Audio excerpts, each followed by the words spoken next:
ಗಟ್ಟಿ ಧ್ವನಿಯಾಗಿ ನಿಂತ್ಕೊಳ್ಬೇಕ್ರಿ. ನಾನು ಈ ಹಿಂದೆನೂ ಹೇಳಿದ್ದೆ, ಇವತ್ತು ಹೇಳ್ತಾ ಇದ್ದೀನಿ.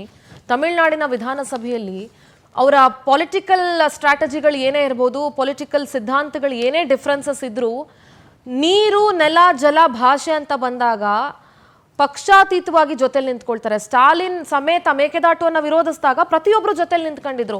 ಆ ಒಗ್ಗಟ್ಟು ನಮ್ಮ ರಾಜಕಾರಣಿಗಳಲ್ಲಿ ಕಾಣಿಸ್ತಾ ಇಲ್ಲ. ಬಿಜೆಪಿ ಅವರು ಕಾಂಗ್ರೆಸ್ ಅವ್ರ ಮೇಲೆ, ಕಾಂಗ್ರೆಸ್ ಅವರು ಬಿಜೆಪಿ ಅವ್ರ ಮೇಲೆ, ಇದೆಲ್ಲರೂ ನಮ್ಮ ಜವಾಬ್ದಾರಿ ಅಂತ ನಿಂತ್ಕೊಳ್ಳುವಂಥ ಅಂತ ಮರ್ಯಾದಸ್ಥ ರಾಜಕಾರಣಿಗಳನ್ನ ನಮ್ಮ ರಾಜ್ಯ ಅಂತೂ ನೋಡ್ತಾ ಇಲ್ಲ ಅನ್ನೋದು ನಮ್ಮ ದುರಂತ ಅಂತ ಹೇಳಕ್ಕೆ ನಾನು ಇಷ್ಟಪಡ್ತೀನಿ. ನಮ್ಮ ಜೊತೆಗೆ ಈ ಚರ್ಚೆಯಲ್ಲಿ ಭಾಗಿಯಾಗ್ತಾ ಇದ್ದಾರೆ ಚಲನಚಿತ್ರ ನಿರ್ಮಾಪಕರು, ಕನ್ನಡ ಪರ ಹೋರಾಟಗಾರರು, ಹಿರಿಯರು ಸಾರಾ ಗೋವಿಂದ್ ಸರ್. ಸರ್ ನಮಸ್ತೆ, ಕಾರ್ಯಕ್ರಮಕ್ಕೆ ಸ್ವಾಗತ. ಕಾಂಗ್ರೆಸ್ ವಕ್ತಾರರು ಇರ್ಷಾದ್ ಅಹಮದ್ ಅವರಿದ್ದಾರೆ. ಇರ್ಷಾದ್ ಜಿ ನಮಸ್ತೆ, ಕಾರ್ಯಕ್ರಮಕ್ಕೆ ಸ್ವಾಗತ. ಬಿಜೆಪಿ ವಕ್ತಾರರು ಕಾಂತಿ ಶೆಟ್ಟಿ ಅವರಿದ್ದಾರೆ. ಕಾಂತಿ ನಮಸ್ತೆ, ಕಾರ್ಯಕ್ರಮಕ್ಕೆ ಸ್ವಾಗತ. ನಾನು ಮೊದಲಿಗೆ ಸಾರಾ ಗೋವಿಂದ್ ಸರ್ ಹತ್ರ ಮಾತಾಡ್ಬಿಡ್ತೀನಿ. ಸರ್, ಬೇಕಾದಷ್ಟು ಹೋರಾಟಗಳಲ್ಲಿ ತಾವು ಭಾಗಿಯಾಗಿದ್ದೀರಿ. ಈ ಹಿಂದೆ ದಶಕಗಳ ಹಿಂದಿನ ಕಾವೇರಿ ಹೋರಾಟದಲ್ಲೂ ಕೂಡ ನೀವು ಭಾಗಿಯಾಗಿದ್ದೀರಿ. ಹಲವಾರು ಕೇಸ್ಗಳು ಕೂಡ ನಿಮ್ಮಗಳ ಮೇಲೆ ದಾಖಲಾಗಿತ್ತು. ನೀವಿರ್ಬೋದು, ವಾಟಾಳ್ ನಾಗರಾಜ್ ಇರ್ಬೋದು, ಇನ್ನೂ ಬೇಕಾದಷ್ಟು ಜನ ಕನ್ನಡ ಪರ ಹೋರಾಟಗಾರರು ಕೆಚ್ಚೆದೆಯಿಂದ ನಿಂತ್ಕೊಂಡಿದ್ರಿ ಅವತ್ತು ನಮ್ಮ ಕಾವೇರಿ ನೀರಿಗೋಸ್ಕರ. ನೀರು ನಮ್ದು, ಜಲ ನಮ್ದು, ಭಾಷೆ ನಮ್ದು ಅಂತ ಹೇಳಿ. ಇವತ್ತು ನಾವು ಸ್ಥಿತಿಗತಿಗಳನ್ನು ನೋಡ್ತಾ ಇದೀವಿ ಸರ್. ಬರ ಇದೆ, ಮಳೆ ಆಗಿಲ್ಲ ಉತ್ತಮವಾಗಿ. ಕಾವೇರಿ ಕೊಳದಲ್ಲಿ KRS ಅಲ್ಲಿ ಕೇವಲ 34% ಮಾತ್ರ ನೀರು ಭರ್ತಿ ಆಗಿರೋದು. ಈಗ CWMA ತಗೊಳ್ಳಿ, CWRC, ಅದು ಯಾವಾಗ ಕಾವೇರಿ ಪ್ರಾಧಿಕಾರ ಅಂತ ಸ್ಥಾಪನೆ ಆಯಿತು, ಅದೇ ನಮಗೆ ಮರಣ ಶಾಸನ ಅಂತ ನಾನು ಅದಾಗಿದ್ದೇ ಸರಿ ಇಲ್ಲ ಅಂತ ನಾನು ಭಾವಿಸ್ತೀನಿ. ಆದರೆ ಅದು ಹೋಗಿ ಆಗಿದೆ. ಪ್ರತಿ ಸಲವೂ ಕೂಡ ತಮಿಳುನಾಡಿನ ಪರವಾಗಿ ಅಲ್ಲಿ ಆದೇಶಗಳು ಬರ್ತಾವೆ, ಇಷ್ಟು ನೀರು ಬಿಡಬೇಕು ಅಂತ ಹೇಳಿ. ನಮ್ಮ ರೈತರಿಗೆ ನೆಟ್ಟಿಗೆ 2 ಬೆಳೆ ಬೆಳೆಯೋದಕ್ಕೂ ನೀರು ಸಿಗಲ್ಲ ಸರ್. ಏನು ಹೇಳ್ತೀರಿ ಈ ಸಂದರ್ಭದಲ್ಲಿ? ನೋಡಿ, ಮುಂಗಾರು ಮಳೆ ಪ್ರಾರಂಭ ಆಗಿ ಎಷ್ಟು ತಿಂಗಳಾಯ್ತು? 2 ತಿಂಗಳಾಯ್ತು. ಹೌದು. ಮುಂಗಾರು ಮಳೆ ಪ್ರಾರಂಭ ಆದ ತಕ್ಷಣ ಇಡೀ ಎಲ್ಲ ಡ್ಯಾಮ್ಗಳು ತುಂಬಿ ಹರಿಬೇಕು. ಹೌದು. 2 ತಿಂಗಳಾದರೂ ಕೂಡ ಒಂದು ಹನಿ ನೀರು ಬಂದಿಲ್ಲ ಡ್ಯಾಮ್ಗೆ. ಇವತ್ತಿನ ದಿವಸ 4 TMC ನೀರು ಬಿಡಿ ಅಂತ ಹೇಳ್ಬಿಟ್ಟು ಕೇಳ್ತಾ ಇದ್ದಾರೆ. ನೋಡಿ, ನಮ್ಮ ಹತ್ರ ನೀರಿದ್ರೆ ಕೊಟ್ಟಿದ್ದೀವಿ. ಕಳೆದ ವರ್ಷ ಒಂದು 130-150 TMC ನೀರು ಹರಿದೋಯ್ತು. ನಾವು ಇಟ್ಕೊಂಡ್ವಿ, ಮಳೆ ಆಯಿತು, ಬಂತು, ಕೊಟ್ಟಿದ್ವಿ. ಈಗ ಮಳೆ ಇಲ್ಲ. ಆದರೆ ನಾವು ಕೇಳ್ತಾ ಇರೋದು ಯಾವುದಕ್ಕೆ? ಕುಡಿಯೋ ನೀರು. ಜಾನುವಾರುಗಳಿಗೆ ನಮ್ಮ ಮುಖ್ಯಮಂತ್ರಿ ಬೇರೆ ಹೇಳಿದ್ದಾರೆ, ಯಾರು ಬೆಳೆ ಬೆಳಿಬೇಡಿ, ಡ್ಯಾಮ್ ನೀರು ನಂಬ್ಕೊಂಡು ಯಾರು ಬೆಳಿಬೇಡಿ, ನಿಮಗೆ ತೊಂದರೆ ಆಗುತ್ತೆ, ನಾಳೆ ನಷ್ಟ ಆಗುತ್ತೆ, ಕಷ್ಟ ಅನುಭವಿಸ್ತೀನ ಅಂತ ಹೇಳ್ಬಿಟ್ಟು ಹೇಳಿದ್ದಾರೆ. ಕುಡಿಯೋ ನೀರಿಗೆ ವ್ಯವಸ್ಥೆ ಮಾಡ್ಕೊಳ್ಳಿ ಅಂತ ಅವರು ಹೇಳಿದ್ದಾರೆ.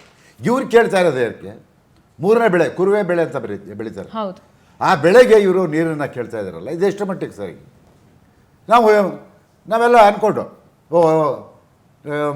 ಇವರು ಇದಕ್ಕೆ ಕಾವೇರಿ ನಿಯಂತ್ರಣ ಮಂಡಳಿಗೆ ಅರ್ಜಿ ಸಲ್ಲಿಸಿದ್ದಾರೆ ನೀರು ಬಿಡೋಕ್ಕೆ ಅಂತ ಹೇಳ್ಬಿಟ್ಟು. ನೋಡೋಣ ನಿಯಂತ್ರಣ ಮಂಡಳಿ ಯಾವ ತೀರ್ಪು ಕೊಡ್ತಾರೆ ಅಂತ ಹೇಳ್ಬಿಟ್ಟು. ಏನು ಕೊಟ್ರಿ? ಅವ್ರ ಪರವಾಗಿ ಕೊಟ್ಟರು. ಕಣ್ಣು ಮುಚ್ಕೊಂಡು ತೀರ್ಪು ಕೊಡ್ತೀರಾ?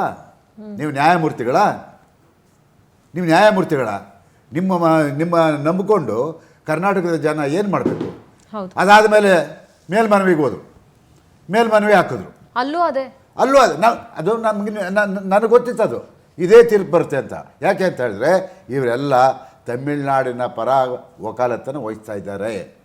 ಇವರಿಂದ ಈ ನಮ್ಮ ಕರ್ನಾಟಕಕ್ಕೆ ಯಾವುದೇ ಸವಲತ್ತುಗಳನ್ನು ನಾವು ಪಡ್ಕೊಳ್ಳೋಕ್ಕೆ ಸಾಧ್ಯ ಇಲ್ಲ. ಯಾಕೆಂದರೆ ಇದನ್ನು ನಾವು ನೋಡ್ಕೊಂಬಂದಿದ್ದೀವಿ. 1991 ಇಸ್ವಿ ನವಂಬರ್ 11ನೇ ತಾರೀಕು ನನ್ನ ಜೀವನದಲ್ಲಿ ಮರೆಯೋಕ್ಕಾಗಲ್ಲ. ಅಂಥ ಒಂದು ಘಟನೆ ನಡೆದೋಯ್ತು. ಮಳೆ ತೀರ್ಪು ಕೊಡ್ತಾರೆ, ಸುಪ್ರೀಂ ಕೋರ್ಟ್ ಆದೇಶ ಕೊಡ್ತಾರೆ. ಇದೇ ರೀತಿ ಬರ. ಬಂಗಾರಪ್ಪನವ್ರ ಮುಖ್ಯಮಂತ್ರಿ. ಅವತ್ತು ನಾವೆಲ್ಲ ಅವ್ರ ಮೇಲೆ ಪ್ರೆಷರ್ ತರ್ತೀವಿ, ಬಿಡೋಕ್ಕಾಗಲ್ಲ, ದಯವಿಟ್ಟು ಇವತ್ತು ನೀವು ಈ ರಾಜ್ಯ ನೆನಪಿಸೋಳಂಥ ಒಬ್ಬ ಮುಖ್ಯಮಂತ್ರಿಯಾಗಿ ಸುಗ್ರೀವಾಜ್ಞೆ ಹೊಡಿಸ್ತಾರೆ. ಅವತ್ತು ಆ ಗಲಾಟೆಯಲ್ಲಿ ಇಲ್ಲಿರೋವಂಥ ಜನ ಪರಭಾಷೆಯವರು, ತಮಿಳವರು ಏನು ಮಾಡ್ತಾರೆ? ಪಟಾಕಿ ಹೊಡಿತಾರೆ, ಸಂಭ್ರಮಾಚರಣೆ ಮಾಡ್ತಾರೆ, ಸಿಹಿ ಅಂತಾರೆ, ಮೆರವಣಿಗೆ ಮಾಡ್ತಾರೆ. ಅವ್ರು ಎಲ್ಲಿ ವಾಸ ಮಾಡ್ತಾ ಇದ್ದಾರೆ? ಕರ್ನಾಟಕದಲ್ಲಿ. ಎಲ್ಲಿ ಯಾವ ನೀರು ಕುಡಿತಾ ಇದ್ದಾರೆ? ತಿಂತಾ ಇರೋದು ಇಲ್ಲಿ, ಅನ್ನ ಕುಡಿತಾ ಇರೋದು ಇಲ್ಲಿ. ಅವತ್ತು ನಿಜವಾಗ್ಲೂ ಬೆಂಗಳೂರಿನ ಕನ್ನಡಿಗರನ್ನ ಇವತ್ತು ನಾನು ಗೌರವಿಸ್ತೀನಿ, ಅವ್ರಿಗೆ ನಮಸ್ಕಾರ ಮಾಡ್ತೀನಿ. ಅವತ್ತು ಇದ್ದರು ಬೆಂಗಳೂರು ನಗರದಲ್ಲಿ ಕನ್ನಡಿಗರನ್ನು ಸತ್ತಿಲ್ಲ, ಬದುಕಿದ್ದೀವಿ ಅಂತ ತೋರಿಸ್ಕೊಟ್ರು. ಗುಳೆ ಹೊರಟೋದ್ರು ಎಲ್ಲರೂ. ಇವತ್ತು ಕಾವೇರಿ ತೀರ್ಪು ಬಂದಿದೆಯಲ್ಲ, ಇವತ್ತು ಯಾರಾದರೂ ಮಾತಾಡ್ತಾ ಇದ್ದಾರೆ ನೋಡಿ, ನಮ್ಮ ತಮಿಳ್ನವರು ಮಾತಾಡ್ತಾ ಇಲ್ಲ. ಆ ಪಾಠ ಕಲಿಸಿದ್ರು. ಅವತ್ತು ಜನ ಸತ್ತರು. ಕಾವೇರಿ ಗಲಾಟೆಯಲ್ಲಿ ನಿಮ್ಗೆ ಗೊತ್ತಿರಬೇಕು, 26 ಜನ ಕನ್ನಡ ಪರ ಹೋರಾಟಗಾರರು ಪೊಲೀಸ್ನವ್ರಿಗೆ ಗುಂಡಿಗೆ ಬಲಿಯಾದರು. ಒಬ್ಬ ರಾಜಕಾರಣಿ ಯಾರಾದರೂ ಸತ್ರ, ಪರಭಾಷೆ ಅವ್ರ ಸತ್ರ, ನನ್ನ ಕನ್ನಡಿಗರು ಎದೆ ಕೊಟ್ಟರು ಅವತ್ತು, ಕನ್ನಡಿಗರು ಎದೆ ಕೊಟ್ಟು ಕಾವೇರಿಯನ್ನು ಉಳಿಸ್ಕೊಂಡ್ರು. ಆದರೆ ಇವತ್ತು ಅಂಥದೇ ಪರಿಸ್ಥಿತಿ ಆಗಿದೆ. ನಮ್ಮ ಮುಖ್ಯಮಂತ್ರಿಗಳು ಮೊನ್ನೆ ಮುಖ್ಯಮಂತ್ರಿ ಆದಮೇಲೆ ಅವರು ಮಾತಾಡಿದರು. ನನಗೆ ಎಷ್ಟು ಖುಷಿ ಆಯಿತು ಅಂದರೆ, ನಾನು ಬಂಗಾರಪ್ಪನವ್ರ ಶಿಷ್ಯ, ಅವ್ರು ನನಗೆ ಹೇಳಿದರು, ನೀನು ಮುಂದೆ ಮುಖ್ಯಮಂತ್ರಿ ಆಗ್ಬೋದು, ಅವಕಾಶ ಇದೆ, ಇವತ್ತು ಜೈಲು ಮಂತ್ರಿ ಆಗು, ಆಮೇಲೆ ಆಗು ಅಂತ ಹೇಳಿಬಿಟ್ಟು ಅದನ್ನು ಈಗ ನೆನೆಸ್ಕೊಂಡ್ರು. ನನಗೆ ಭಾಳ ಗೌರವ ಅನ್ನಿಸ್ತು ಅವ್ರ ಮೇಲೆ. ಹಾಗಾದ ಇವತ್ತು ಅವರೇನು ಮಾಡಬೇಕು? ಬಂಗಾರಪ್ಪನವ್ರ ಮಾತನ್ನು ಇವತ್ತು ನೀವು ಪಾಲನೆ ಮಾಡಿ. ಅವ್ರು ಮಾಡ್ದಂತೆ ನೀವು ಮಾಡಿದ್ದೀರಾ. ಈಗ ನೀವು ಒಂದು ತೀರ್ಮಾನ ತೊಗೊಂಡಿದ್ದೀರಾ, ನೀರು ಬಿಡೋದಿಲ್ಲ ಅಂತ, ಅದಕ್ಕೆ ಸ್ಟಿಕನ್ ಆಗಿ. ಆದ್ರೆ ಕದ್ದು ಮುಚ್ಚಿ ರಾತ್ರಿ ನೀರು ಬಿಡೋದು ತಪ್ಪಾಗುತ್ತೆ. ಅಲ್ಲ ಇದು ಬಿಟ್ಟರೆ ಅಲ್ಲಿ ರೈತರು ಬಿಡಲ್ಲ, ಅವ್ರು ಕಾಯ್ತಾವ್ರೆ. ಮಂಡ್ಯದಲ್ಲಿ ರೈತರು ಶ್ರೀರಂಗಪಟ್ಟಣದಲ್ಲಿ ಕಾಯ್ತಾ ಇದ್ದಾರೆ, ಅವರು ನೀರು ಬಿಟ್ಟರೆ ಬಿಡಲ್ಲ. ಹಾಗಾಗಿ ಇವತ್ತು ನೀವು ಅಧಿಕಾರ ಮುಖ್ಯ ಅಲ್ಲ ಸರ್ ಯಾರಿಗೂ. ಇವಾಗ ಅಧಿಕಾರ ನಿಮಗೆ ಬಂದಿದೆ, ಇವತ್ತು ನಿಮಗೆ ಒಳ್ಳೆ ಆಪರ್ಚುನಿಟಿ. ಯಾಕೆ ಅಂತ ಹೇಳಿದ್ರೆ ನಿಮ್ಮ ಶಕ್ತಿ ಪ್ರದರ್ಶನ ಮಾಡಿ ಇವತ್ತು ಜನದ ಜೊತೆ ನಿಂತ್ಕೊಳ್ಳಿ, ಕನ್ನಡಿಗರ ಜೊತೆ ನಿಂತ್ಕೋತಾರೆ. ನಿಮಗೆ ಇನ್ನು 2 ವರ್ಷ ಇದೆ ಚುನಾವಣೆ, ಮತ್ತೆ ನಿಮ್ಮನ್ನು ಅಧಿಕಾರಕ್ಕೆ ತರ್ತಾರೆ ಜನ. ಆ ತೀರ್ಮಾನ ತಗೊಳ್ಳಿ ನೀವು, ಅದನ್ನು ನಾವು ಕೇಳ್ತಾ ಇದ್ದೀವಿ. ಆಲ್ರೈಟ್ ಸರ್, ಮಾತಾಡ್ತೀನಿ. ಇರ್ಷಾದ್ ಅವರೇ, ನನ್ನ ಜೊತೆ ಚರ್ಚೆ ಮಾಡ್ತೀನಿ. ನಮ್ಮ ಜೊತೆಗೆ ಅಧ್ಯಕ್ಷರು ಮಂಜುನಾಥ್, ಆಟೋ ಚಾಲಕರ ಸಂಘದ ಅಧ್ಯಕ್ಷರು ಮಂಜುನಾಥ್ ಇದ್ದಾರೆ. ಮಂಜುನಾಥ್, ನಮಸ್ಕಾರ, ಕಾರ್ಯಕ್ರಮಕ್ಕೆ ಸ್ವಾಗತ. ನಮಸ್ಕಾರ. ಎಸ್, ಇರ್ಷಾದ್ ಅವ್ರ ಹತ್ರ ಮಾತಾಡ್ತೀನಿ. ಇರ್ಷಾದ್, ಸರ್ಕಾರದ ಮೇಲೆ ಜನರಿಗೆ ಸಾಕಷ್ಟು ನಿರೀಕ್ಷೆಗಳಿತ್ತು. ಕಳೆದ 3 ವರ್ಷ ಬರೀ ನಿಮ್ಮ ಕ್ಯಾಬಿನೆಟ್ಟು ಅದು ಇದು ನಾಯಕತ್ವ ಬದಲಾವಣೆ ಆ್ಯಂಡ್ ನಿಮ್ಮ ಗ್ಯಾರಂಟಿ, ಇದ್ರ ಬಗ್ಗೆ ಪ್ರಮೋಷನ್ನು ಇದೇ ಆಗೋಯ್ತು. ಅದೆಲ್ಲ ಬಿಟ್ಬಿಡಿ, ಈಗ ಹೊಸ ಸರ್ಕಾರ ಬಂದಿದೆ. DK ಶಿವಕುಮಾರ್ ಅವ್ರ ಮೇಲೆ ಬಹಳಷ್ಟು ನಿರೀಕ್ಷೆಗಳನ್ನು ಈ ರಾಜ್ಯದ ಜನ ಇಟ್ಕೊಂಡಿದ್ದಾರೆ. ಯಾಕೆಂದರೆ ಕನ್ನಡಿಗರ ಪರ ನಿಂತ್ಕೊಳ್ತಾರೆ ಅಂತ ಹೇಳಿ. ಈಗ ಏನು ತೀರ್ಪು ಬಂದಿದೆ, BJP ಅವ್ರು 1000 ಹೇಳ್ಬೋದು, ಅಲ್ಲಿ ಹೋಗ್ಬಿಟ್ಟು ಕರ್ನಾಟಕದ ಪರವಾಗಿ ಸರಿಯಾಗಿ ವಾದ ಮಾಡಲಿಲ್ಲ, ವಕಾಲತ್ ವಹಿಸಿಲ್ಲ, ಇದೆಲ್ಲ ಹೇಳ್ಬೋದು. BJP ಇದ್ದಾಗ ಅವ್ರೇನು ಮಾಡಿದ್ರು ಅನ್ನೋದನ್ನು ಈ ರಾಜ್ಯ ನೋಡಿದೆ. ಸೊ ಅವ್ರ ಎಕ್ಸ್ಪ್ಲನೇಷನ್ಗೆ ನಾವು ತಲೆ ಕೆಡಿಸ್ಕೊಳ್ಳಲ್ಲ. ಆದರೆ ನಾನು ನಿಮಗೆ ಕೇಳ್ತಾ ಇರೋದು, ಸರ್ಕಾರ ಯಾವ ಮಟ್ಟದಲ್ಲಿ ಪ್ರಿಪೇರ್ ಆಗಿದೆ? ಈಗ ನೀವು ತಮಿಳ್ನಾಡಲ್ಲಿ ಕಾಯಿಲೇಷನ್ ಗವರ್ನಮೆಂಟ್ ಇದ್ದೀರಿ, ಅವ್ರ ಜೊತೆಗೆ ನೀವು ಮೈತ್ರಿ ಪಕ್ಷ ಇದ್ದೀರಿ ನೀವು. ಸೊ ಇಷ್ಟೊಂದು ಹೋರಾಟ ಆಗೋದಕ್ಕೆ ಸರ್ಕಾರ ಅವಕಾಶನೇ ಕೊಡಬಾರ್ದಾಗಿತ್ತು ಅನ್ನೋದು ನನ್ನ ಒಂದು ಒಪಿನಿಯನ್. ಯಾಕೆಂದರೆ ಅವ್ರ ಕಷ್ಟದಲ್ಲಿದ್ದಾಗ ಸರ್ಕಾರ ರಚನೆಗೆ ನೀವು ಸಹಾಯ ಮಾಡಿ ಅವ್ರ ಬೆಂಬಲಕ್ಕೆ ನಿಂತ್ಕೊಂಡಿದ್ದೀರಿ. ಹಾಗಿರುವಾಗ ಕನ್ನಡಿಗರ ಪರಿಸ್ಥಿತಿಯನ್ನು ಅರ್ಥ ಮಾಡಿಕೊಳ್ಳುವ ಮನಸ್ಸು ಅವರಿಗೂ ಇರಬೇಕಾಗಿತ್ತು. ಇಲ್ಲ ಅದಕ್ಕೂ ಇದಕ್ಕೂ ಸಂಬಂಧ ಇಲ್ಲ ಅಂತ ನೀವು ಹೇಳೋದಾದರೆ, ಯಾವುದೇ ಕಾರಣಕ್ಕೂ ನೀರು ಬಿಡೋದಿಲ್ಲ, ನಾವು ಹೋರಾಟ ಮಾಡ್ತೀವಿ ಅನ್ನೋ ನಿರ್ಧಾರಕ್ಕೆ ಸರ್ಕಾರ ಈಗ ಹೇಳ್ತಾ ಇದೆ. ಅದೇ ವಿಚಾರಕ್ಕೆ ಸ್ಟಿಕ್ ಆನ್ ಆಗ್ತೀರಾ ಹೇಗೆ? ನೋಡಿ, ಮಾನ್ಯ ಮುಖ್ಯಮಂತ್ರಿ ಅಂದರೆ DK ಶಿವಕುಮಾರ್ ಅವರು ದೆಹಲಿನಲ್ಲಿನೇ ಒಂದು 2-3 ದಿವಸ ಇದ್ದರು. ಅಲ್ಲೆಲ್ಲ ನೀರಾವರಿ ತಜ್ಞರಾಗಿರ್ಬೋದು, ಕಾನೂನು ತಜ್ಞರಾಗಿರ್ಬೋದು, ಎಲ್ಲರ ಜೊತೆ ಸಭೆಯನ್ನು ಮಾಡಿದ್ದಾರೆ. ನಿನ್ನೆ CWRC ಅವರು ಏನು 3500 ಕ್ಯೂಸೆಕ್ಸ್ ನೀರು ಬಿಡಬೇಕು ಅಂತ ಹೇಳಿದರು. ಅದರ ಒಂದು ವಾದವನ್ನು ನಿನ್ನೆನ ಸಭೆಯಲ್ಲಿನೂ ಸಲಹೆಗಾರರು ಮತ್ತು ಅಡ್ವೊಕೇಟ್ ಜನರಲ್ಲು ಅಲ್ಲಿ ಹೋಗಿ ರಾಜ್ಯದ ಒಂದು ಅಂಕಿಅಂಶಗಳ ಜೊತೆಯಲ್ಲಿ ವಾದ ಮಂಡನೆ ಮಾಡಿದರು. ಆದರೂ CWMA 3500 ಕ್ಯೂಸೆಕ್ಸ್ ಅಷ್ಟು ನೀರು ಬಿಡಲೇಬೇಕಂತ ಅವರು ಇವತ್ತು ಆದೇಶವನ್ನು ಮಾಡಿದ್ದಾರೆ. ಮಾನ್ಯ ಮುಖ್ಯಮಂತ್ರಿಗಳು ಸ್ಪಷ್ಟವಾಗಿ ಹೇಳಿದ್ದಾರೆ, ನಾವು ಮೇಲ್ಮನವಿ ಹೋದರೂ ಚಿಂತೆ ಇಲ್ಲ, ಹೋಗುವ ಎಲ್ಲ ಸರ್ವ ಸದಸ್ಯರ ಸಭೆಯನ್ನು ಭಾನುವಾರ ಕರೆದು ಅವರೆಲ್ಲ ಒಂದು ಅದರಲ್ಲಿ ಮಾಜಿ ಮುಖ್ಯಮಂತ್ರಿಗಳೇ ಆದಿಯಾಗಿ ಎಲ್ಲರ ಸಲಹೆ ಸೂಚನೆಗಳನ್ನು ತೆಗೆದುಕೊಂಡು ಮುಂದೆ ಮೇಲ್ಮನವಿ ಸಲ್ಲಿಸುವ ಸುಪ್ರೀಂ ಕೋರ್ಟ್ಗೆ ಹೋಗುವ ಅವಶ್ಯಕತೆ ಬಿದ್ದರೂ ನಾವು ಹೋಗ್ತೀವಿ. ನಮಗೆ ನೀರಿಲ್ಲ ಕುಡಿಯೋದಕ್ಕೆ. ಯಾಕಂದರೆ ಹಳೆ ಮೈಸೂರು ಅಲ್ಲ ಇದೆ, ಅದನ್ನು ನಾನು ಹೇಳ್ತಾ ಇದ್ದೀನಲ್ಲ, ಅದು ಸರ್ವ ಸದಸ್ಯರ ಸಭೆಯಲ್ಲಿ ಅವರು ಚರ್ಚೆ ಮಾಡ್ತಾರೆ. ಚರ್ಚೆ ಮಾಡೋ ಮುಂಚೆ ನಾವು ಯಾವುದೇ ನಿರ್ಣಯಕ್ಕೆ ಬರೋದಕ್ಕಾಗಲ್ಲ. ಯಾಕಂದರೆ ಇದು ರಾಜ್ಯದ ಅಸ್ಮಿತೆ ಮತ್ತು ರಾಜ್ಯದ ಒಂದು ದೊಡ್ಡ ಪ್ರಶ್ನೆ ಇದು. ಇವತ್ತು ಹಳೆ ಮೈಸೂರು ಭಾಗದಲ್ಲಿ 10 ಜಿಲ್ಲೆಗಳಲ್ಲಿ ಕುಡಿಯೋ ನೀರಿನ ಸಮಸ್ಯೆ ಇದೆ, ಕುಡಿಯೋ ನೀರಿನ ತತ್ವಾರ ಇದೆ. ಆಮೇಲೆ ಜಾನುವಾರುಗಳಿಗೆ ನೀರಿಲ್ಲ, ಕೃಷಿಗೆ ನೀರಿಲ್ಲ. ರೈತ ಸಮುದಾಯದವರಿಗೆ ಈಗಾಗಲೇ ಮುಖ್ಯಮಂತ್ರಿಗಳು ಕರೆ ಕೊಟ್ಟಿದ್ದರು, ನೀವು ಮಳೆಯನ್ನು ನೋಡಿ ಬೆಳೆಯನ್ನು ಮಾಡಿ ಅಂತ. ಸೊ ಈ ಎಲ್ಲ ಹಿನ್ನೆಲೆಯಲ್ಲಿ ಮಾನ್ಯ ಮುಖ್ಯಮಂತ್ರಿಗಳು ಭಾಳ ಸ್ಪಷ್ಟವಾಗಿ ತಮ್ಮ ದೃಢ ನಿಲುವನ್ನು ತೋರಿಸಿದ್ದಾರೆ. ನಾವು ಮುಂದಿನ ದಿನಗಳಲ್ಲಿ ಏನು ನಮ್ಮ ಸಾರಾ ಗೋವಿಂದ್ ಅವರು ಇವಾಗ ಹೇಳ್ತಾ ಇದ್ದರು, 1992ರಲ್ಲಿ ಯಾವ ರೀತಿ ನಾವು ಹೋರಾಟವನ್ನು ಮಾಡಿದ್ವಿ, ಯಾವ ರೀತಿ ಅಲ್ಲಿ ಎಷ್ಟೋ 23 ಜನ ಹೋರಾಟಗಾರರು, 26 ಜನ ಹುತಾತ್ಮರಾದರು. ಆ ಸಂದರ್ಭದಲ್ಲಿ ಮಾನ್ಯ ಬಂಗಾರಪ್ಪನವರು ಏನು ಸುಗ್ರೀವಾಜ್ಞೆಯನ್ನು ತಂದಿದ್ದರು, ಅಂಥ ದೃಢ ನಿಲುವನ್ನು. ಯಾಕಂದರೆ ಆ ಸುಗ್ರೀವಾಜ್ಞೆ ತರುವಂತಹ ಕ್ಯಾಬಿನೆಟ್ನಲ್ಲಿ ಮಾನ್ಯ DK ಶಿವಕುಮಾರ್ ಅವರು ಸದಸ್ಯರಾಗಿದ್ದರು. ಆಮೇಲೆ SM ಕೃಷ್ಣನವರ ಕಾಲದಲ್ಲಿ ಏನು ಸತತ 3 ವರ್ಷಗಳ ಕಾಲ ಏನು ಬರಗಾಲ ಇತ್ತು, ಅಂತಹ ಸಂದರ್ಭದಲ್ಲೂ ಮಾನ್ಯ SM ಕೃಷ್ಣನವರು ಯಾವ ರೀತಿ ನಿಲುವನ್ನು ತಾಳಿದರು, ಯಾವ ರೀತಿ ಹೋರಾಟ ಮಾಡಿದರು, ಬೆಂಗಳೂರಿಂದ ಮಂಡ್ಯವರೆಗೆ ಒಂದು ಪಾದಯಾತ್ರೆಯನ್ನು ಹಮ್ಮಿಕೊಂಡಿದ್ದರು.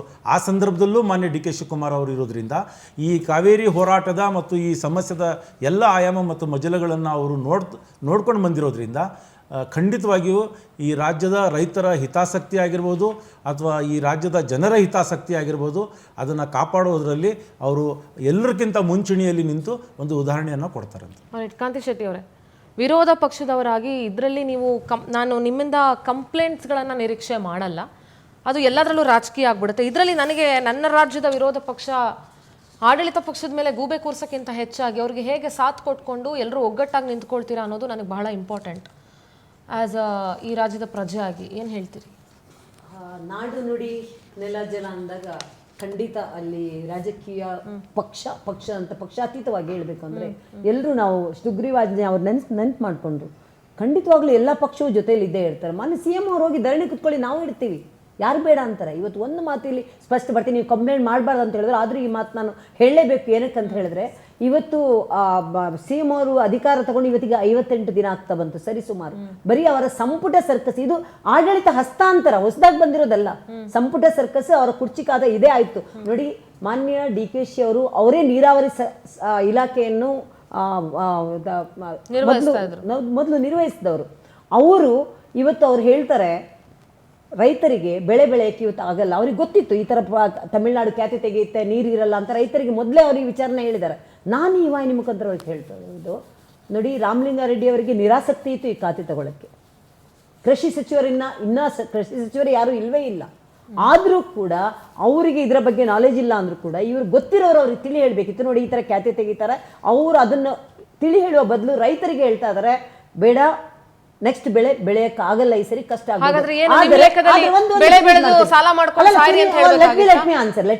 ಇವತ್ತು ನಾವು ಮಾತಾಡ್ತೀವಿ KRS ಡ್ಯಾಮ್ ಅಲ್ಲಿ 17 TMC ನೀರಿದೆ ಅಂತ ಮಾತಾಡ್ತೀವಿ. ನಾವು ಜನರಿಗೆ ಅರ್ಥ ಆಗೋ ಥರನೇ ಮಾತಾಡೋಣ. 17 TMC ಅಂತ ಹೇಳಿದ್ರೆ ಸರಿ ಸುಮಾರು ಎಷ್ಟು 55,71,596 ಲೀಟರ್ 17 TMC ಅಂತ ಹೇಳಿದ್ರೆ, ಅದರಲ್ಲಿ ಡೆಡ್ ಸ್ಟೋರೇಜ್ 5 TMC ಬಿಡಬೇಕು ಅಂತ ಹೇಳಿ ಇವರು ಮಾತಾಡೋದನ್ನ ನಾನು ಕೇಳಿಸ್ಕೊಂಡೆ.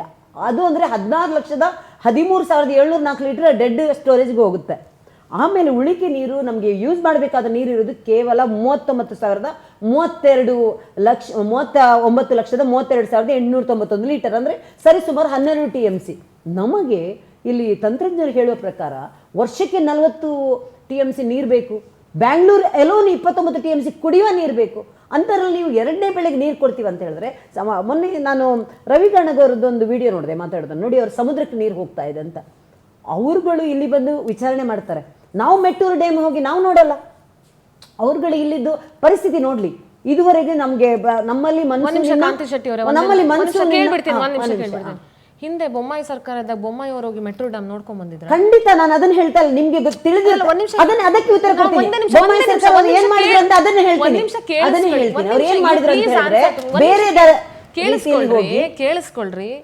ಯಡಿಯೂರಪ್ಪ ಕರೆದಾಗ ಮಾತುಕತೆಗೆ ಬರ್ಲಿಲ್ಲ, ಜಗದೀಶ್ ಶೆಟ್ಟರ್ ಇದ್ದಾಗ ಒಂದ್ಸಲಿ ಮಾತುಕತೆ ಆಗಿತ್ತು. ನಮ್ಮ ರಾಜ್ಯದ ಎಷ್ಟು ಜನ ಮುಖ್ಯಮಂತ್ರಿ ಅಥವಾ ಎಷ್ಟು ಜನರ ತಜ್ಞರ ತಂಡ ಹೋಗಿ ಮೆಟ್ರೋ ಡ್ಯಾಮ್ ವೀಕ್ಷಣೆ ಮಾಡ್ಕೊಂಡು ಬಂದಿದೆ? ಯಾವ ಸರ್ಕಾರದ? ಬಹಳ ಇಂಪಾರ್ಟೆಂಟ್ ವ್ಯಾಲಿಡ್ ಕ್ವಶನ್ ಕೇಳಿದ್ರಿ. ಒಂದು ಬಹಳ ಬೊಮ್ಮಾಯಿ ಸರ್ಕಾರ ಇರುವಾಗ ಅವರೊಂದು 10 ಜನನ ಕಳಿಸಿ ಇವ್ರು ಇಲ್ಲಿಯವರಂತ ಹೇಳದೆ ಸಾಮಾನ್ಯ ಜನರ ಥರ ಅಲ್ಲಿಯದ್ದೇ ಟ್ಯಾಕ್ಸಿಗಳನ್ನು ಅಲ್ಲಿದ್ದೇ ಯೂಸ್ ಮಾಡಿಕೊಂಡು ಯಾವ ಥರ ಅಲ್ಲಿ ಪರಿಸ್ಥಿತಿ ಇದೆ ಅಂತ ಹೇಳೋದನ್ನು ತಿಳಿದುಕೊಂಡು ಅವ್ರು ಇದೇ ಮಾನ್ಯ ಸಿದ್ದರಾಮಯ್ಯನವರು ಹೇಳಿದರು, ನೀವು ಸುಪ್ರೀಂ ಕೋರ್ಟ್ ಆಜ್ಞೆ ಪಾಲಿಸ್ತೀರಾ ಅಥವಾ ನೀರು ಬಿಡ್ತೀರಾ ಅಂತ ಹೇಳುವಾಗ ಇದೇ ಬೊಮ್ಮಾಯಿ ಸರ್ಕಾರ ನಾನು 2 ಮಾಡಲ್ಲ ಅಂತ ಹೇಳಿ ಒಂದು ವಸ್ತು ಸ್ಥಿತಿನ ಈ CWCಗೆ ಅವರು ಎಕ್ಸ್ಪ್ಲೈನ್ ಮಾಡಿದ್ದಾರೆ. ಈಗಲೂ ನಾನು ಹೇಳ್ತಾ ಇರೋದು ಮಾನ್ಯ DKC ಅವರಿಗೆ ನಾನು ಹೇಳ್ತಿರೋದು ಇಷ್ಟೇ, ನಮ್ಮ CM ಅವರಿಗೆ ಇಲ್ಲಿನ ವಸ್ತುಸ್ಥಿತಿ ಏನಿದೆ ಅದನ್ನು ಯಾಕೆ ನೀವು ಇಷ್ಟು ದಿನ ಯಾಕೆ ಆದೇಶ ಬರೋ ತನಕ ಯಾಕೆ ಕಾಯಬೇಕಿತ್ತು? ಆದೇಶ ನೋಡಿ, ನಾವು ಸುಪ್ರೀಂ ಕೋರ್ಟ್ ಆದೇಶ ಅಂತ ಮಾತಾಡೋದಲ್ಲ, ಆದೇಶ ಬರೋ ತನಕ ಕಾಯುವಂತ ಅವಶ್ಯಕತೆ ಏನಿತ್ತು ಅಂದ್ರೆ ಏನ್ ಮಾಡ್ಬೇಕಿತ್ತು? ನಾನು ಅದನ್ನೇ ಹೇಳಿದೆ. ಇವರು ಬರೀ ಕುರ್ಚಿ ಕಾದಾದ್ರೆ ಡೈಲಿಯಲ್ಲಿ 10 ದಿನ ಇದ್ರೆ ಎಲ್ಲಿಂದ ಆಗುತ್ತೆ? ರಾಜ್ಯದ ಹಿತಾಸಕ್ತಿ ಕಾಪಾಡೋದು ಬೇಡವಾ? ರೈತರ ಹಿತಾಸಕ್ತಿ ಕಾಪಾಡೋದು ಬೇಡವಾ? ಕಾಂತಿ ಶೆಟ್ಟಿ ಅವರೇ, ಒಂದ್ ನಿಮಿಷ ಒಂದ್ ಮಾತು ಹೇಳಕ್ ಇಷ್ಟಪಡ್ತೀನಿ. ನನ್ಗೆ 100% ಗೊತ್ತಿದೆ. ನಾನು ಫ್ಯಾಕ್ಟ್ ಮಾತಾಡಕ್ ಹೋದಾಗ ಸರ್, ಈ ಸೋಷಿಯಲ್ ಮೀಡಿಯಾದಲ್ಲಿ ಮಾಡೋ ಕೆಲಸ ಇಲ್ಲದೆ ಕೂತಿರ್ತಾರಲ್ಲ, ನೀವು ಕಾಂಗ್ರೆಸ್ ವಕ್ತಾರ, ನೀವು BJP ವಕ್ತಾರ ಅಂತ ಕಮೆಂಟ್ ಮಾಡಿ ನಾನು ಬೇಕಾದಷ್ಟು ಸಲ ನೋಡಿದ್ದೀನಿ. ಬಟ್ ಇರೋ ಫ್ಯಾಕ್ಟ್ ನ ಹೇಳೋದು ನನ್ನ ಕರ್ತವ್ಯ ಆಗುತ್ತೆ. ನೀವು ಹೇಳಿದ್ರಿ ಸರ್ಕಾರ ರೈತರಿಗೆ ಬೆಳೆ ಬೆಳಿಬೇಡ ಅಂತ ಹೇಳ್ತು, ರಾಮಲಿಂಗಾರೆಡ್ಡಿ ಅವ್ರಿಗೆ ಸೂಚನೆ ಕೊಡ್ಬೇಕಿತ್ತು ಅಂತ ಹೇಳಿ. ಅಲ್ಲ, ಅವರಿಗೆ ನಿರಾಸಕ್ತಿ ಇತ್ತು ಖಾತೆ ತಗೊಳ್ಳಕ್ಕೆ. ಎನಿಬಡೀಸ್ ಬಿಸ್ನೆಸ್, ಅದು ಅವರ ಆಂತರಿಕ ವಿಚಾರ. ಅವ್ರಿಗೆ ಇಷ್ಟ ಇತ್ತೋ ಇಲ್ವೋ, ನಿಮ್ಮ ಪಕ್ಷದಲ್ಲೂ ಕೇಳ್ಕೊಂಡು ಮಾಡ್ಕೊಂಡು ಅವ್ರವ್ರಿಗೆ ಬೇಕಾಗಿದ್ದ ಖಾತೆ ಯಾರಿಗೂ ಕೊಟ್ಟಿಲ್ಲ. It is none of anybody's business and it is their party business. ನಾನು ನೋಡಿ, ಹೇಳೋದು ಅವಶ್ಯಕತೆ ಇಲ್ಲ ಇವತ್ತು ನಮ್ಗೆ. ರೈತರ ವಿಚಾರ ಬೇಕು. ನೋಡಿ ನಾನು ಇವತ್ತು ಹೇಳ್ತೀನಿ ಕೇಳಿ. ರೈತರ ಒಂದ್ ವಿಚಾರ ನಿಮಿಷ, ಬೇಕು. ಒಂದ್ ನಿಮಿಷ. ಕಳೆದ ಡಿಬೇಟ್ನಲ್ಲಿ ಇದೇ ಜಾಗದಲ್ಲಿ ನಾನು ಕೂತ್ಕೊಂಡು ಹೇಳಿದ್ದೀನಿ, ನೀವು BJP-ಯವರು ಕಾಂಗ್ರೆಸ್ನವರು ಇಲ್ಲಿ ಬಂದು ಒಬ್ಬರ ಮೇಲೆ ಹಾಕ್ಬೇಡಿ. ನಾನ್ first ಹೇಳ್ಬಿಟ್ಟೆ ನಿಮ್ಗೆ. ದಯವಿಟ್ಟು ಕಾವೇರಿ ವಿಚಾರ ಬಿಟ್ಟು ನಿಮ್ಮ ಸ್ವಪ್ರತಿಷ್ಠೆನ ಇಲ್ಲಿ ತರಬೇಡಿ. ದಯವಿಟ್ಟು ಕಾವೇರಿ ವಿಚಾರದ ಬಗ್ಗೆ ಮಾತಾಡಿ, ಅದಕ್ಕೇನು ಪರಿಹಾರ ಅನ್ನೋದನ್ನ ಮಾತಾಡಿ. ನೀವು ಇಲ್ಲಿ ಕಿತ್ತಾಡಕ್ ಬರ್ಬೇಡಿ. ಈಗ ಇವ್ರು ಹೇಳೋದು ಮೊದಲ ನಂದು ರಿಯಾಕ್ಷನ್ ಅದೇ ಇತ್ತು ಸರ್. ನೆಲ ಜಲ ನಾಡು ನುಡಿ ಅಂದಾಗ ಭಾರತೀಯ Janata But party you diverted ಜೊತೆಲಿ to ಇರುತ್ತೆ. politics. ಪಕ್ಷಾತೀತವಾಗಿ But you ನಾನು ಪಕ್ಷ diverted to ಬರಲ್ಲ ಇಲ್ಲಿ. politics. ಪಕ್ಷ ಬರಲ್ಲ. ಆದರೆ ನೀವೇ ಈ ತಂದಿರೋದು ವಿಚಾರ ಇವಾಗ ನಾನು ಪಕ್ಷ ಹೇಳಲೇಬೇಕಲ್ವಾ? ಅವ್ರೀಗ 53 ದಿನದ ಏನ್ ಮಾಡಿದಾರೆ ಅಂತ ಹೇಳಲೇಬೇಕಲ್ಲ. ಅಲ್ಲ, ಅವ್ರಿಗೆ ಗೊತ್ತಿದ್ದು how can you say that they have not done anything? ಒಂದ್ ಅಲ್ಲ, ಈಗ ಸರ್ಕಾರ ನಾನು ಏನಕ್ಕೆ ಏನು ಮಾತಾಡಿಲ್ಲ ಅಂತ ಹೇಳ್ತೀನಿ, ಏನಕ್ಕೆ ಅಂತ ಹೇಳ್ತೀನಿ ಕೇಳಿ. ಏನು How ಒಂದು ನಿಮಿಷ, can you next say ನಿಮಿಷ. that? ಏನಕ್ಕೆ ಅಂತ- Don't say for the ನಾನು sake of blaming. ಜನರಿಗೆ ಅರ್ಥ ಆಗೋ ಥರನೇ ಹೇಳ್ತೀನಿ. ನಾನು ಏನಕ್ಕೆ ಹೇಳ್ತಿದ್ದೀನಿ ಈ ಮಾತನ್ನ ಅಂತ ಹೇಳಿದ್ರೆ, ನೋಡಿ ತಮಿಳ್ನಾಡಿನ TVK ಪಕ್ಷದವರು ಹೊಸದಾಗಿ CM ಆದವರು ಕೂಡ ಅವರು ಬಂದು ನಮ್ಮ ಹತ್ರ ಮಾತಾಡ್ತಾರೆ ವಿನ ನಾವು ಯಾವತ್ತೂ ಅಲ್ಲಿ ಹೋಗಿಲ್ಲ. ನಮ್ಗೆ ಅದು ಆದೇಶ ಬಂದ್ಮೇಲೆ ನಮ್ಗೆ ಶಾಕ್. ನಾವ್ ಯಾಕ್ರಿ ಹೋಗ್ಬೇಕು ಮಾತಾಡಕ್ಕೆ? ಬರ್ಲಿ ಬಿಡ್ರಿ, ನೀರ್ ಬೇಕಾಗಿರೋದು ಅವ್ರಿಗೆ. ಅವ್ರು ಬಂದು ನಮ್ಮ ಹತ್ರ ವಸ್ತುಸ್ಥಿತಿ ಬೇಕಲ್ಲ ನನಗೆ. ಅವರ CWS ಡ್ಯಾಮ್ ಇದೆ. ಅಲ್ಲಿ data ಅವರ ಕೊಡ್ತಾರೆ, ಡ್ಯಾಮ್ ಅಂಕಿ ಅಂಶಗಳನ್ನ ಪರಿಸ್ಥಿತಿ ಕೊಟ್ಟಿರ್ತಾರೆ ನಮ್ಮ ರಾಜ್ಯದ. ಪರಿಸ್ಥಿತಿ ಏನಿದೆ? ನಮ್ಮ ವಸ್ತುಸ್ಥಿತಿ ಡ್ಯಾಮ್ ಎಲ್ಲರಿಗೂ ಅಲ್ಲಿ ಗೊತ್ತಿದೆ. KRS ಅಲ್ಲಿ 34% ಇಲ್ಲ. Yes, ಮಂಜುನಾಥ್, ನಿಮ್ಮ ರಿಯಾಕ್ಷನ್. ಪ್ರತಿ ಸಲನೂ ಇಂಥ ಹೋರಾಟಗಳು ಬಂದಾಗ ಕನ್ನಡದ ವಿಚಾರ ಬರ್ಲಿ ಅಥವಾ ಕಾವೇರಿ ವಿಚಾರ ಬರ್ಲಿ, ಆಟೋ ಚಾಲಕರು, ರೈತರು, ಕನ್ನಡ ಪರ ಹೋರಾಟಗಾರರು, ಟ್ಯಾಕ್ಸಿ ಡ್ರೈವರ್ಗಳು ಇಂಥವ್ರು ಬಂದು ಪ್ರಮುಖವಾಗಿ ನಿಂತ್ಕೊಳ್ತಾರೆ ಹೊರತು ಬೇರೆ ವರ್ಗದವ್ರು ಯಾರು ಬರೋದೇ ಇಲ್ಲ. ಅದ್ರಲ್ಲೂ ಬಿಡಿ, ಕೆಲವರು ಯುವತಿಯರು ಕೆಲವರು ಬಂದು ಸೇರ್ಕೊಳ್ಬಹುದೇನೋ ಇವಾಗಿನ ಕನ್ನಡದ ಬಗ್ಗೆ ಉತ್ಸಾಹ ಇರುವಂತವ್ರು, ಆದ್ರೆ ಬಹುತೇಕ ಜನ ಬಂದು ಸೇರ್ಕೊಳ್ಳೋದೇ ಇಲ್ಲ. ನನಗೆ ಗೊತ್ತಿದೆ, ಈ ವಾರ್ ನಡೆದಂಥ ಸಂದರ್ಭದಲ್ಲಿ ಆಟೋ ಚಾಲಕರು ಎಷ್ಟು ಕಷ್ಟಪಟ್ರಿ, ಟ್ಯಾಕ್ಸಿ ಡ್ರೈವರ್ಗಳಿಗೆ ಎಷ್ಟು ಕಷ್ಟ ಆಯಿತು ಅಂತ ನನಗೆ ಗೊತ್ತಿದೆ, ಕುಟುಂಬ ನಿರ್ವಹಣೆಗೆ ಎಷ್ಟು ಕಷ್ಟ ಆಯಿತು ಅಂತ ಗೊತ್ತಿದೆ. ಅದಾದ್ರೂ ಕೂಡ ಬಂದು ಕನ್ನಡದ ಪರವಾಗಿ ನಿಂತ್ಕೊಂಡು ಹೋರಾಟ ಮಾಡುವಂಥ ನಿಮ್ಮ ಎಲ್ಲರಿಗೂ ಕೂಡ ಇಲ್ಲಿಂದ ಒಂದು ಹ್ಯಾಟ್ಸ್ ಆಫ್ ಹೇಳ್ತೀನಿ ನಾನು ಮಂಜುನಾಥ್.